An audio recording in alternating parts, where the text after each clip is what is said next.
Guys, we got to start, though, in the NBA. It was fight night in Minnesota.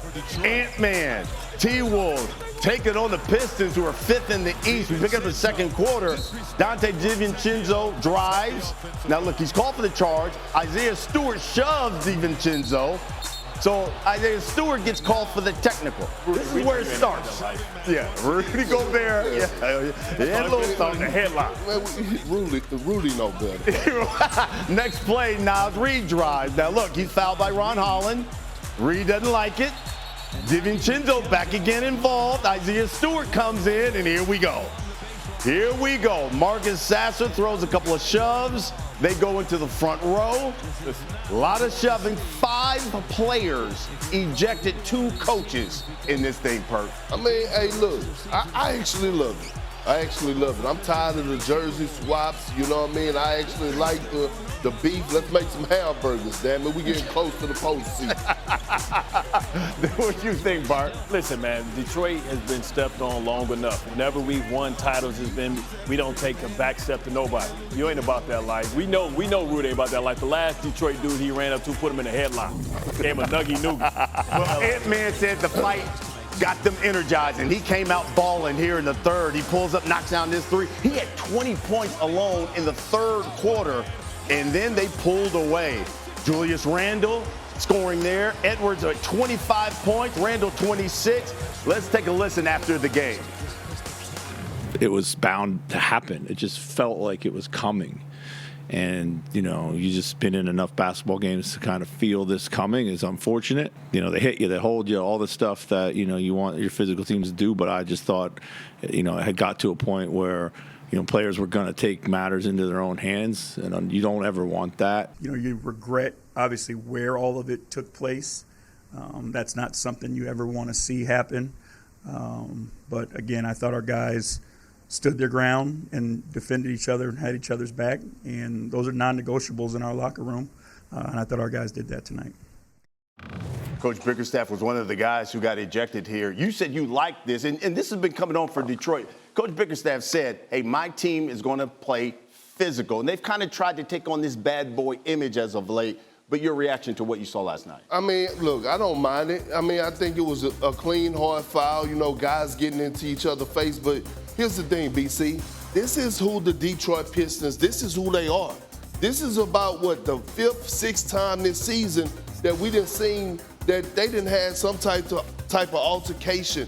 And the great thing about it is that they're instigators, not retaliators. This is their culture. And I appreciate Bickerstaff after the game is basically saying, yeah, this is who we are. And by the way, they're the most surprising team this NBA season.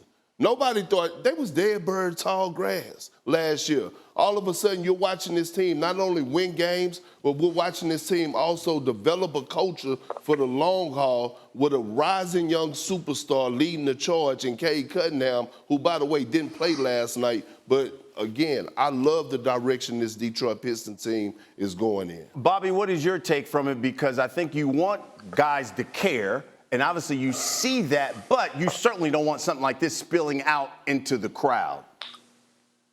Well, certainly not into the crowd, and I think the league is certainly going to take a hard look at this, certainly when Isaiah Stewart is involved again, right? He is the Pistons instigator. He is the guy that kind of gets them going. He's the player that gives them an edge all season. And I think for Detroit, I think the one word that J.B. Bickerstaff uses, non-negotiable, right?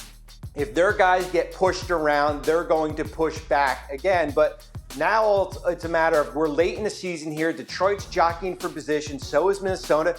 This is going to cost both teams here. I think it's going to cost both teams significantly. Hosting the Rockets. KD, Rockets, and let's pick this one up in a second. Durant driving, fouled there by Dylan Brooks. They exchanged some words, assessed technicals. Brooks had even more to say. He gets ejected, and it was the Suns leading at the half. But let's get to the third here, Perk.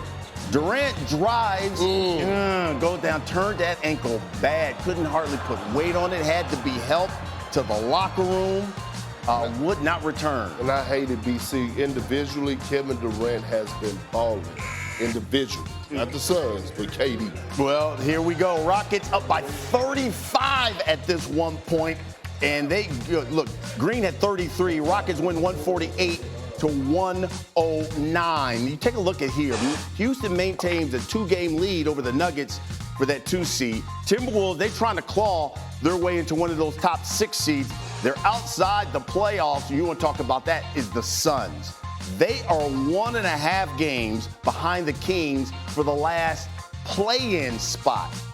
I guess the question here, Big Perk, you look at KD, they already said he's not going to travel on their 3-game road trip at all. We only got like 6 games left. Should they just, is he done for the rest of the season? Yeah, this season is a wash. They might as well shut Kevin Durant down.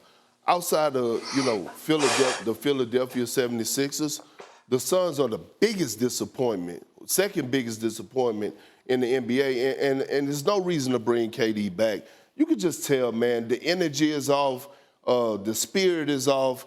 They're so inconsistent, and this is the prime example of a team that plays individual basketball, right? This is not a team, and I've been screaming and harping, about this far as no leadership, right? This team hasn't had a leader since Chris Paul. We thought Devin Booker was going to be able to take that leap from coming back from the Olympics. He talked about he wanted to be a better leader. We didn't see it out of him. Obviously, KD don't want to embrace the role of being a leader. So, if I'm the Phoenix Suns, yes, I sit Kevin Durant down for the remainder of the season, especially the way that the Dallas Mavericks have been playing of late since Anthony Davis has come back. I don't think they even have a shot to get in the play-in. Wow. Bobby, are they done, you think? At 11 o'clock last night on March 30th, the Phoenix Suns season officially ended. And it didn't end with the Kevin Durant sprained ankle. It ended when they basically laid down to a Houston team last night and basically had no fight. And I'll say this, Perk said they're the second biggest disappointment. They're the biggest disappointment this season. They're at least were healthy this year. Philadelphia wasn't here. And they have nothing to show for the Kevin Durant trade except for 2 playoff wins. That's it. And they're going to be sitting home in about 2 weeks from now. Interesting. Bobby, how about the Cavs? Got their 60th win last night. What else can we say about the Cavs? There's really nothing. Listen, they're going to be lined up against Boston probably in the Eastern Conference Finals. And we're probably not going to give their due until they can beat a Boston team in a conference finals to get to the NBA championship. Similar like Toronto back when they were competing against those LeBron James Cleveland teams. Let's talk about the Knicks. Knicks got them a victory as well. What's their ceiling, you think, in the East? I think it's the second round just because you're basically going to be staring at Boston in round 2 in that 2-3 matchup here.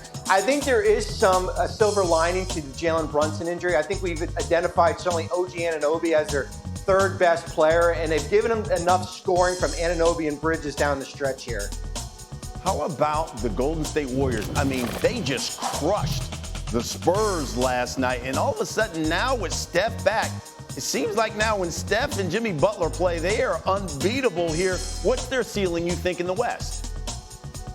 Listen, they could lose in the first round or they can get to a conference finals here. I think it's all about matchups. I mean, if they're getting a 4-5 matchup against the Lakers, I think it's going to be a tough out. But when you look at, the all-guard lineup of Moody, Podziemski, Curry, Green, and Butler, 11-0 with that starting 5 there.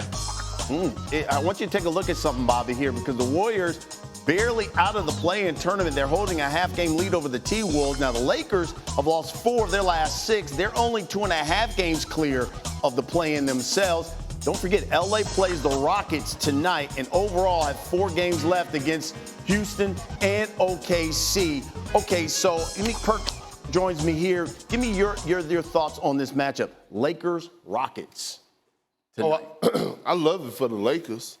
And although the Rockets been playing some outstanding basketball, I think Ime Udoka should be, in the conversation for as Coach of the Year, along with Bickerstaff, Kenny Atkinson, and a few others. Let me say this. The Rockets' style of play offensively fit into J.J. Redick's game plan. The way that the Lakers like to play defense, as far as loading up the boxes and elbows, taking away the driving gaps, and forcing teams to make threes.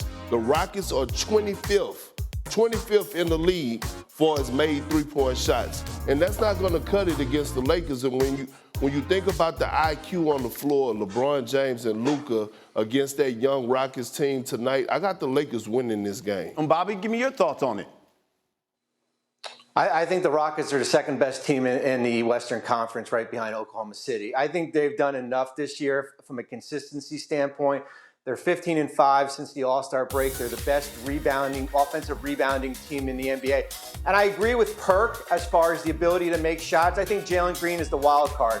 If Jalen Green can make shots tonight against the Lakers, and I think they're going to dare him to shoot three, Houston will win this game. But I like everything that Houston's been able to do. I don't think we give them enough credit. We talk about the Lakers and the Warriors a lot, but I do think this Rockets team is the second best team in the Western Conference.